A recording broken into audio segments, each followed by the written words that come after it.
Hi guys, and today we're going to be doing a text reveal animation. We're going to go format background and make the background black. Then we're going to go to home and layout, change it to blank. Input a text box and write whatever you want. I'm going to just write text reveal animation. I'm going to just change the formatting so that it looks better with a white text, as well as making it Arial black and making it a bit bigger. Then I'll make it centered, line middle. Then we're going to go to and draw a line from home and then do it across, make it white, and then make the weight 6.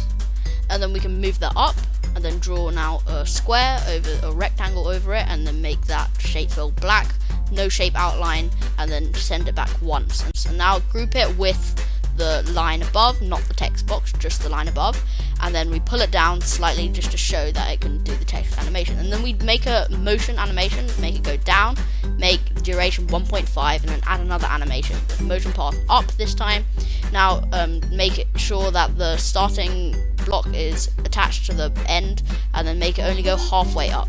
Now we can make that also 0.75. Now add another animation, this one going down this time, again attach it to the top and bottom. Now make that 0.75 again, and that is your text reveal animation. I hope you found this tutorial helpful, and if you did, make sure to leave a like and subscribe down below. Thanks for watching, and I'll see you next time.